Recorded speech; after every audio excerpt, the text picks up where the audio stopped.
नमस्कार मित्रहो, मी गार्गी. माझ्या शब्दनिरंतराच्या प्रवासात तुम्हा सर्वांचं मनापासून स्वागत. चितमपल्ली सरांनी लिहिलेल्या जंगलाचं देणं या पुस्तकाचा परिचय मी आपल्याला करून दिला होता. आज त्याच पुस्तकातील एक छानसा लेख आपण सोबत अभ्यासू. 1983 साली महाराष्ट्र टाइम्समध्ये हा लेख सर्वप्रथम प्रकाशित झाला होता. नक्षत्रांचे देणे. सर लिहितात, माझ्या भावरम्य आठवणी उंच डोंगरावरून दिसणारे नक्षत्रांनी भरलेले निळे आभाळ आणि त्यात विरून जाणाऱ्या समुद्र गाजाविषयी आहेत. अगदी लहान होतो तेव्हापासून पावसाळा वगळता मी नक्षत्रांखालीच झोपलोय. त्यावेळी मला माहीत नव्हतं की नक्षत्रे देखील आवाज करतात. सारे आभाळ त्या ध्वनीने निनादून जाते. वन्य प्राण्यांची शिकार सोडून भंडारीत राहणारा निर्गू गोंड जंगलातल्या कंदमुळे व फळांवरच गुजराण करीत होता. झोपडी समोरच्या आगोट्याजवळ बाज टाकून आभाळातल्या नक्षत्राकडे पाहत तो झोपी जायचा. तेव्हा त्याने सांगितलं की नक्षत्र रात्रभर शिकार करीत असतात आणि त्याला त्यांच्या शिकारीच्या वेळचा छा छो असा आवाज ऐकू येतो. हा आवाज मला लहानपणापासून माहीत होता. नंदीवाला, वैदू व पारधी आपली कुत्री घेऊन माळरानात शिकार करताना मी पाहिली आहेत. त्यावेळी झुडपे आणि गवतात लपलेले सावज शोधून काढण्यासाठी कुत्र्याला छा म्हणताच तो आपले कान टवकारायचा, डोळे चमकवायचा, नाक जमिनीला हुंगत आणि छो म्हणताच तो चपळतेने शिकारीचा मागोवा घेऊ लागायचा. मला नेहमीच आश्चर्य वाटायचं की जगभर रूढ असलेल्या या शब्दाचे मूळ कुठे असावे. माझ्या अनेक शिकारी मित्रांना या आवाजाविषयी मी विचारलं, पण आता मला समजलं त्या आवाजाचं मूळ आदिवासींकडे आहे आणि आदिवासी व कुत्र्यांना तो आवाज थेट नक्षत्रापासून मिळालाय. ताऱ्यांच्या समूहाला नक्षत्र म्हणतात. हे तारे रेषांनी जोडले की त्यांचे एक काल्पनिक चित्र तयार होतं.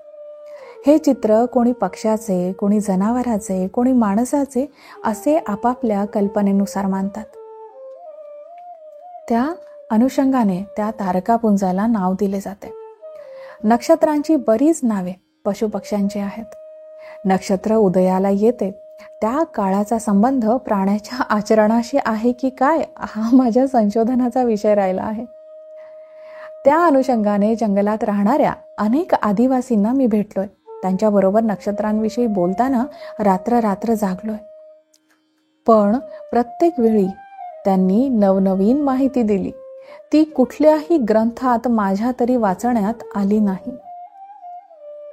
नुकताच नाशिक जिल्ह्यातील पेठ, हर्सूल व सुरगाणा या जंगलात राहणाऱ्या कोकणा, वारली व कोळ्यांना मी भेटलो.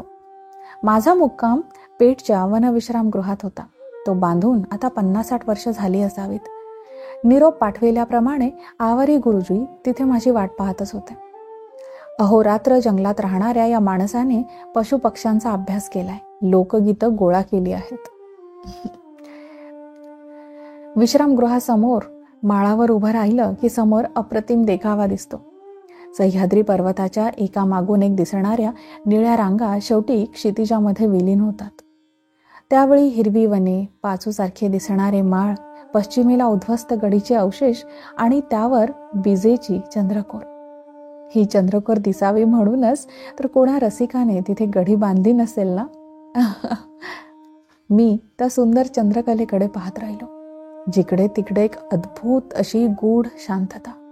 अंधार पडू लागला तशी समोरच्या माळावरील वाघोली गावातील दिव्यांची माळ दिसू लागली. विश्रामगृहाच्या वरांड्याचा मध्यभाग जरा वाढवून तिथे षटकोनी पागोड्याचे छप्पर केले आहे. तिथल्या वेताच्या खुर्चीवर बसून गुरुजी व मी समोरच्या नक्षत्रांविषयी बोलत होतो. मी त्यांना विचारलं, गुरुजी, नक्षत्रांची नावं एकतर पशु, पक्षी किंवा शिकारी आणि निसर्गातील घडामोडींशी संबंधित असतात, असं का? त्या प्राण्यांचं आणि निसर्गाचं नक्षत्रांशी काही नातं असावं का? तर ते म्हणाले, साहेब, असा संबंध असेलही, पण मी त्याविषयी कधी विचार केला नाही. त्यांच्या विचाराला चालना देण्यासाठी मी म्हणालो, मृग नक्षत्र हा हरिण वर्गातील प्राण्यांच्या विणीचा काळ. होय साहेब, आता आलं माझ्या ध्यानात. आर्द्राला आम्ही आदिवासी आडदरा म्हणतो. उन्हाळ्यात दिसणाऱ्या दऱ्या पावसाळ्यात मात्र नजरेआड होतात. त्या जणू लपून राहतात. जिकडे तिकडे हिरवेगार होते. खराट्यासारख्या दिसणाऱ्या झाडांना झुडुपांना पालवी फुटते. भूमीतील कंदांच्या पानांची लवलव दिसू लागते. पालवलेली झाडं आंघोळ केल्याप्रमाणे स्वच्छ दिसू लागतात आणि दऱ्याखोरी हिरवळीचा आल्हाददायक आकार घेऊन उभ्या राहतात. आणि पुनर्वसूला काय म्हणतात, मी विचारलं. तर ते म्हणाले, आम्ही राजकुवर अर्थात राजपुत्र म्हणतो. या नक्षत्राचा पाऊस झाला तर चांगला पाऊस पडतो, नाहीतर नाहीच. एखाद्या राजविषयी म्हणजे राजकुमाराच्या लहरीप्रमाणे. तर पुष्य म्हणजे कुलीम कुवर. कुलीम अर्थात शेती. शेती लायक पाऊस पडल्यामुळे कुणब्याच्या कुवरांना मुलाबाळांना आनंद होतो. ती आनंदाने नाचत बागडत असतात. त्यानंतर येतो आश्लक अर्थात आश्लेषा. या नक्षत्राचा पाऊस चांगलाच आसडून पडतो. पण तो कसा, थोडा वेळ. आम्ही इरले वा पाण घोंगडं अंगावर घेतो त्यावेळी पावसाचा थडथड आवाज येतो आणि पडतो न पडतो तोच तो बंद होतो. पुन्हा इरलं काढून बाजूला ठेवावं लागतं. मघा नक्षत्रात तर खूप पाऊस पडतो, नाहीतर उघाड असते. डोंगरावर टेकलेलं आभाळ उंच जातं, त्यातून बगळे उडू लागतात. म्हणतात ना, मघा तर मघा, नाहीतर बघा निघतील बघा. बघा अर्थात बगळे. मग पूर्वेकडून पावसाला सुरुवात होते. पण पावसाची झड इतक्या जोरात येते की थोड्या वेळातच ओहळ, नदी व नाल्यांना पूर येतो. म्हणून ते पूर्वा नक्षत्र. पावसाच्या सुरुवातीला विणीच्या ओढीने प्रवाहाच्या उलट दिशेने छलांग मारीत गेलेले मासे आणि खेकडे वाहणाऱ्या शांत प्रवाहाबरोबर आपल्या पिला बाळांसह खाली उतरू लागतात. म्हणून ते उत्तरा नक्षत्र. हस्तचित्राला आम्ही हत्ती चित्ता असं म्हणतो. पहाडात उंच गवत वाढतं आणि अधूनमधून होणाऱ्या वादळी पावसाने छाती एवढं वाढलेलं उंच गवत जमिनीवर आडवं होतं. वाटतं की त्यावर हत्ती लोळला आहे. चित्ता अर्थात चित्रा बरसला की चित्तिणीला पिलं होतात. नर चित्ता तसा क्रूरच. बोक्याप्रमाणे तोही चित्तिणीची पिलं खातो. त्याच्या भीतीने चित्तीण माणसाच्या वस्तीजवळच्या झुडपी जंगलामध्ये आसरा घेते. तिथे कधी डुकरांची पिलं तर कधी सशांवर पिलांना पोसते. अधूनमधून गावातील एखादी शेळी किंवा वासरू मारायला देखील ती भीत नाही. स्वाती नक्षत्राला आम्ही स्वहाती म्हणतो. न समजून मी विचारलं, म्हणजे काय?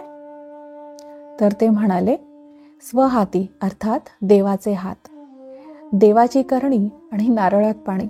तसं पेठजवळ असणाऱ्या दमण नदीवरील पापड पातळ डोह, मालेगाव पिंपळ नजीक शिंबर चोंड नाला आणि मोहपाडाजवळील जोळदा डोहाकाठच्या वाळूमध्ये शिंपला व शिंपी दिसू लागतात. गुरुजी, म्हणजे त्यामध्ये नर मादी असतात की काय? तर ते म्हणाले, होय, शिंपला नर असतो तर मादीला शिंपी म्हणतात. नर व मादीत ओळखण कशी करायची? मी विचारल्यावर त्यांनी उत्तर दिलं, सांगतो. शिंपला हा थोडासा चौकोनी, त्याला कोपरे असतात. शिंपी आकाराने दीर्घ वर्तुळाकार असते. मोती शिंपल्यात तयार होतो की शिंपीमध्ये? या प्रश्नावर त्यांनी उत्तर दिलं, शिंपल्यामध्ये. त्यावेळी काहीशी उन्ह पडलेली असतात. शिंपले व शिंपीमध्ये जीव असतो. ती डोहातून काठावरच्या वाळूमध्ये येतात. अचानक पावसाचे थेंब पडतात. त्यावेळी ज्या शिंपल्यांची तोंड उघडी असतात त्यात पावसाचे थेंब पडून त्याचा मोती होतो. शिंपल्यात अंड्यातल्या बलकासारखा द्रव असतो. त्यात लिबलिबीत अशी गोळी असते. मोत्यासाठी शिंपल्या गोळा करणारा कोळी ती गोळी काढून चटकन आपल्या तोंडामध्ये टाकतो. थोड्या वेळाने ती गोठते, नंतर ती बाहेर काढतो. पूर्ण टणक व्हायच्या आत सुईने टोचून त्याला तो छिद्र पाडतो. ह्या भागामध्ये तुरी एवढ्या आकाराचे मोती मिळतात. सर्वच शिंपल्यांमध्ये मोती तयार होत नाहीत. देव आपल्या हातांनी एखाद्या शिंपल्यामध्ये मोती निर्माण करतो. कार्तिक महिन्यात एखाद्या वर्षी विशाखा नक्षत्रात शेताच्या बांधातून उंदरांची खूप पिलावळ जन्माला येते. उंदीर त्यावर्षी शेतातील पिकाची नासाडी करतात. असं होतं न होतं तोच मांजऱ्या अर्थात मार्गशीर्ष या नक्षत्रात मांजरांची बरीच वीण होते आणि ही मांजरे शेतीची नासधूस करणाऱ्या उंदरांच्या संख्येचं नियंत्रण करतात. जणू काय मांजराच्या धाकाने उंदीर निघून जातात. रोहिणी नक्षत्रात रोही अर्थात नीलगाईला पिलवतात. रोहित म्हणजे फ्लेमिंगो पक्ष्यांचे थवे स्थलांतर करून तळ्यावर उडताना दिसू लागतात. रेवती नक्षत्रामध्ये रातवा पक्षी चिकूर चुक असं करून एकमेकांना साथ घालतात. हा त्यांचा घरटी करून अंडी घालण्याचा हंगाम. कोकण भागात ह्या पक्षाला अतिशय समर्पक सुंदर असं नाव आहे. कोणतं? ते म्हणाले रेवती. खरंच किती छान आहे ना नाव. मित्रहो, हा अतिशय सुरेख माहितीपूर्ण लेख सर इथे संपवतात. माझ्यासाठी ही पूर्णतः नवीन माहिती होती जेव्हा मी प्रथमतः हा लेख वाचला. किती छान कल्पना दिल्या आहेत ना आदिवासींनी नक्षत्रांना, आणि त्यांची नावंही किती सुरेख. प्रत्येक प्राण्याचं गुणवैशिष्ट्य, नक्षत्राचा ठराविक काळ आणि त्यांचा आपसातला जो संबंध गुंफला गेला आहे ना आदिवासी परंपरेमध्ये, तो खरंच अप्रतिम. निसर्ग आणि आदिवासी हे नेहमी एकच, ते वेगळे कधीच नव्हेत. खूप माहितीपूर्ण लेख. हा लेख तुम्हाला कसा वाटला हे मला कळवा. आता मी थांबते. आपण लवकर भेटू एखाद्या छानशा लेखासह किंवा एखाद्या छानशा पुस्तकाच्या परिचयासह. तोपर्यंत आजच्या या लेखावर चिंतन करा आणि भरपूर वाचन करा. धन्यवाद.